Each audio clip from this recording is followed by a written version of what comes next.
Salam dəyərli izləyicilər. Bu videoda sizə korrupsiyaya qarşı mübarizə haqqında Azərbaycan Respublikasının qanununa edilən son dəyişiklikləri izah edəcəm. İzahlara başlamadan öncə qeyd edim ki, əgər növbəti videolardan vaxtında xəbər tutmaq istəyirsinizsə, kanala abunə olub bildirişləri açmağı unutmayın. Bildiyimiz kimi, Azərbaycan Respublikasının Prezidenti aprel ayının 14-də korrupsiyaya qarşı mübarizə haqqında Azərbaycan Respublikasının qanununa dəyişikliklər edən 7 mart 2025-ci il tarixli qanunu təsdiqlədi. Nəticədə, korrupsiyaya qarşı mübarizə haqqında qanuna 6 əsas dəyişiklik edildi. Birinci əsas dəyişiklik qanunun preambulasına edildi.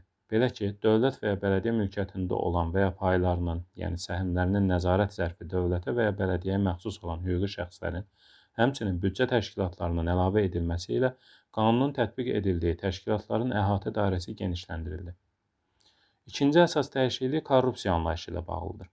Yeni tərifə əsasən, vəzifəli şəxsin qanunsuz olaraq maddi və ya sair nemətləri, imtiyazlar, güzəştləri alması və ya köhnə versiyada deyildiyi kimi əldə etməsinə əlavə olaraq, sadalananları istəməsi, həmçinin bu barədə təklifi və ya vədi qəbul etməsi də korrupsiya anlayışına daxil edildi. Bu dəyişikliyin mənası korrupsiya anlayışının qanunun 9.2.1-ci maddəsinə uyğunlaşdırılması deməkdir. Əlavə olaraq qeyd edim ki, tərifin sonunda olan vəzifəli şəxslərin ələ alınması ifadəsi də tərifdən çıxarılıb. Üçüncü əsas dəyişiklik qanuna korrupsiya risklərinin idarə edilməsi ilə bağlı yeni müddəaların əlavə edilməsidir. Həmin müddəalardan bəziləri izlədiyiniz görüntüdə verilib.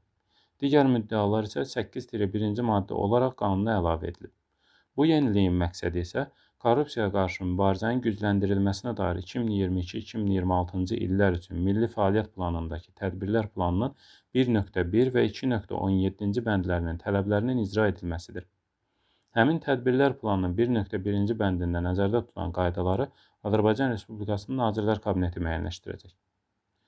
Dördüncü əsas dəyişikliyə görə qanunda adı çəkilən səlahiyyətli struktur bölmənin funksiyaları artırılıb.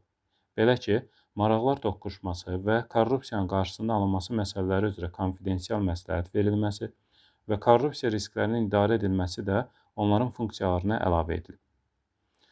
Həmçinin artıq bundan sonra vəzifəli şəxslər həm hədiyyənin qəbul edilməsi və ya sadə qonaqpərvərlikdən istifadə ilə bağlı qərara gələ bilmədiyi hallarda birbaşa rəhbərin deyil, səlahiyyətli struktur bölmənin və ya şəxsin rəyini öyrənməlidir.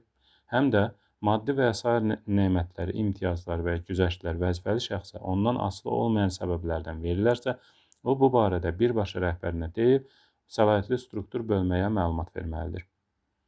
Beşinci əsas dəyişikliyə görə səlahiyyətli struktur bölmə və ya şəxs işçilər barəsində həvəsləndirmə və ya intizam tənbih tədbirlərinin tətbiq edilməsi, insan resurslarının idarə olunması və işçilərin qiymətləndirilməsində və ya attestasiyasında birbaşa və ya dolayı yolla iştirak etməməlidir.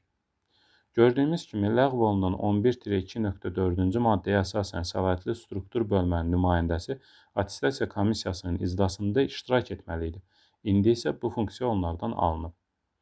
Nəhayət sonuncu, yəni 6-cı əsas dəyişikliyə görə idarə, müəssisə və ya təşkilatın korrupsiya əlaqədar hüquq pozmalarla bağlı məlumat vermiş işçisi barəsində məsuliyyət tədbirlərini tətbiq edərkən onların qanunla müəyyən edilmiş hallardan irəli gəlməsi və korrupsiya əlaqədar hüquq pozmalarla bağlı məlumata aidiyyatı olmadığının əsaslandırılması ilə əlaqədar ləğv olunan 11-2.4-cü maddədə qoyulan tələb yenilənmiş formatda 11-2.2-ci maddəyə daxil edilib.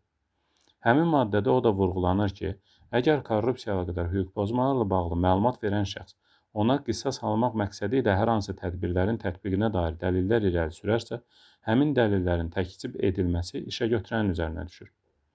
Həmçinin yeni əlavə olunan 2 bəndin birincisinə əsasən orqanın və ya qurumun rəhbəri müvafiq orqan və ya qurum daxilində qanunun 11-2.2-ci maddəsinin tələblərinə riayət olunmasını təmin edir və həmin maddənin tələblərin pozulması məsuliyyətə səbəb olur.